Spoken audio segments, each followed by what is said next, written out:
Shri K V S Haridas, താങ്കൾ ഇത് കാണുന്നു എന്നാണ് ഞാൻ മനസ്സിലാക്കുന്നത്. വയനാട് തലപ്പുഴയിൽ നിന്നുള്ള കാഴ്ചയാണ്. അവരുടെ ആശങ്കകളാണ് അർജുൻ നമ്മളോട് പങ്കുവച്ചത്. അവരുടെ വാക്കുകളിലൂടെ തന്നെ അതിൽ രാഷ്ട്രീയമില്ല എന്ന് ഇനി പറയേണ്ടതില്ലല്ലോ. കാരണം CPM സഹയാത്രികനായ ഒരു വ്യക്തിയാണ് അദ്ദേഹം.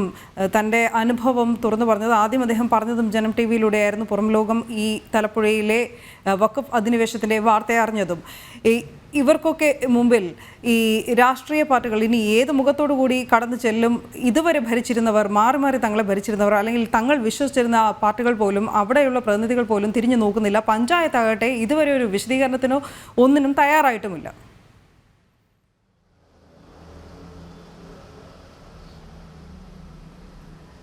അല്ല, ഇതാണ് കേരളത്തിലെ ദുരവസ്ഥ. കേരളത്തിന് പുറത്ത് ഇത്ര അപകടകരമായ സ്ഥിതിവിശേഷം ഉണ്ടോ എന്ന് എനിക്കറിയില്ല. കേരളത്തിൽ മാർക്സിസ്റ്റ് പാർട്ടി ഭരിക്കുന്ന അല്ലെങ്കിൽ അവർ നോമിനേറ്റ് ചെയ്ത വഖഫ് ബോർഡ് തെരഞ്ഞു പിടിച്ച് നാട്ടുകാർക്ക് നോട്ടീസ് കൊടുത്തുകൊണ്ടിരിക്കുക. ആരുടെ ഉപദേശം കേട്ടിട്ടാണ് ഇത്തരം വിവരക്കേടുകൾ ചെയ്യുന്നത് എന്നത് അറിയോ? ഇതിനൊന്നും ഞങ്ങൾക്ക് ബന്ധമില്ല എന്ന് CPM പറഞ്ഞാൽ, മുഖ്യമന്ത്രി പറഞ്ഞാൽ ആർക്കാ വിശ്വസിക്കാൻ പറ്റുക? ഇതൊരു ഭാഗത്ത് ചെയ്തുകൊണ്ടിരിക്കുമ്പോഴാണ് മുഖ്യമന്ത്രി മുൻപത്തുകാരെ വിളിച്ചിട്ട് പറയുന്നത്, ഞാൻ പ്രശ്നം പരിഹരിച്ചോളാം, നിങ്ങളെ കുടിയിറക്കൂല എന്ന്. എന്തുറപ്പാ? മുഖ്യമന്ത്രിക്ക് ഞാൻ വിചാരിക്കുന്നത് ഒരു ഉറപ്പേ കാണാനുള്ളൂ. നരേന്ദ്രമോദി പാർലമെൻറ്റിൽ പാസ്സാക്കുന്ന ബില്ല് അത് നിയമമായാൽ ഈ കളികളൊക്കെ അവസാനിക്കും.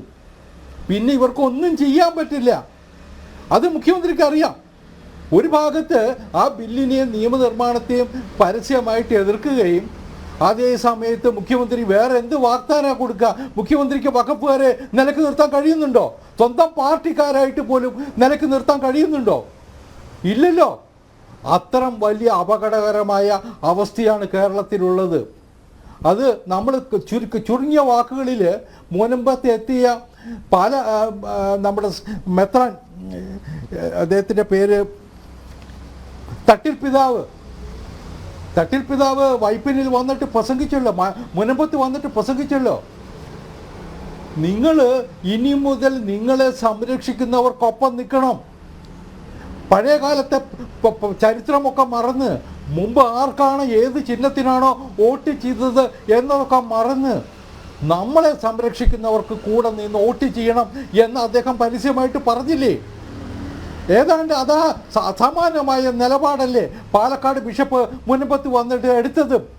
അദ്ദേഹം പറഞ്ഞത് എന്താ?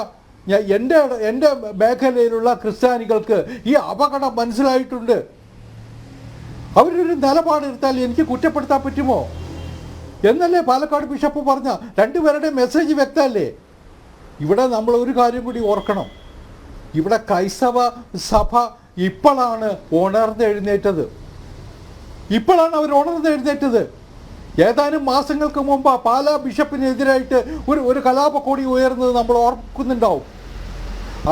അദ്ദേഹത്തിൻ്റെ അധീനതയിലുള്ള ഒരു പള്ളിയിൽ മതപ്രസംഗം നടത്തുമ്പോൾ, മതപരമായ ചടങ്ങിൽ സംസാരിക്കുന്ന സമയത്ത്, പ്രാർത്ഥനാ വേളയിൽ അദ്ദേഹം ലവ് ജിഹാദിൻ്റെ അപകടത്തെക്കുറിച്ച് പറഞ്ഞു, നാർക്കോട്ടിക് ജിഹാദിൻ്റെ അപകടത്തെക്കുറിച്ച് പറഞ്ഞു.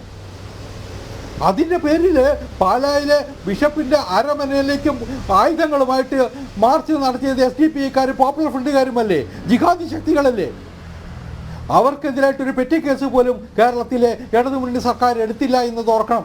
മാത്രമല്ല, പ്രകോപനപരമായ പ്രസംഗങ്ങൾ നടത്തി എന്ന് പറഞ്ഞിട്ട് പാലാ ബിഷപ്പിനെതിരായിട്ട് കേസും എടുത്തു. അങ്ങനെ ഒരു സ്ഥിതി കേരളത്തിലുണ്ട്. അന്ന് ഈ കത്തോലിക്ക സഭയും ലത്തീൻ കത്തോലിക്ക സഭയും ഓർത്തഡോക്സ് സഭയും ഒക്കെ പ്രതിഷേധിച്ചെങ്കിലും പരസ്യമായിട്ട് തെരുവിലിറങ്ങാൻ തയ്യാറായില്ല. ഇന്നിപ്പോൾ അവർ പരസ്യമായിട്ട് തെരുവിലിറങ്ങുന്നു. ഈ നിലയ്ക്ക് മുന്നോട്ട് പോകാൻ കഴിയില്ല കേരളത്തിൽ എന്ന് അവർ പരസ്യമായിട്ട് പ്രഖ്യാപിക്കുന്നു.